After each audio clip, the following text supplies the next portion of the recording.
C'est un débat qui dure depuis des décennies.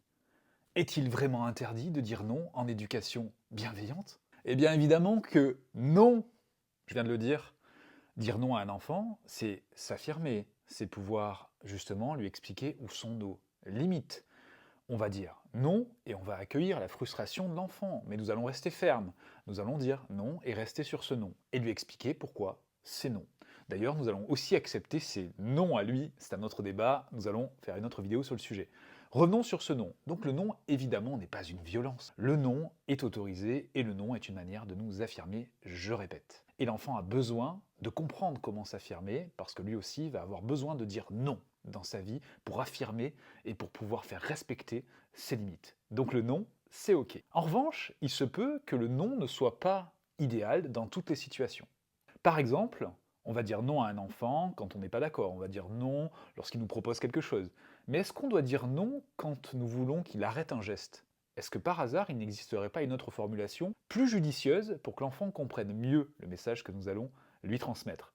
Eh bien, on peut tester le stop plutôt que le non. Déjà, le non, souvent, lorsqu'un enfant est en train de faire un geste, est associé à de la peur et de la colère du parent. Le stress chez l'enfant, qui va entendre le parent lui dire non, va donc augmenter, et l'effet de ce stress, c'est l'activation de l'amygdale cérébrale dans son cerveau et l'inhibition de son cortex préfrontal. En gros, lorsqu'un enfant a trop peur, il ne peut plus apprendre. Donc, si nous voulons que l'apprentissage se fasse correctement, évitons déjà de pratiquer une éducation par la peur, et pour revenir sur ce non, de dire non, alors même si c'est parfois plus fort que nous, de manière forte, de manière colérique, parce que l'enfant va justement avoir peur et ne va pas apprendre, il va juste se conditionner. Le stop, lui, est dans un autre contexte.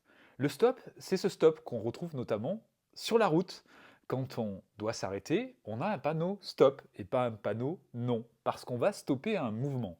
Donc le stop, il est judicieux, et même pour les habitués plus tard lorsqu'ils conduiront, de l'associer à un mouvement. Lorsque l'enfant s'apprête à jeter quelque chose, ou à faire un mouvement qui n'est pas autorisé, nous allons stopper ce mouvement en lui disant stop. Et on va associer ce stop à un mouvement de la main afin qu'il comprenne qu'il est temps de stopper ce mouvement. Ensuite, nous lui expliquerons pourquoi c'est stop. Mais ce stop, il va être donc réservé à ce type de contexte pour que l'enfant puisse clairement comprendre de quoi il s'agit et que là, nous attendons de lui qu'il arrête son mouvement.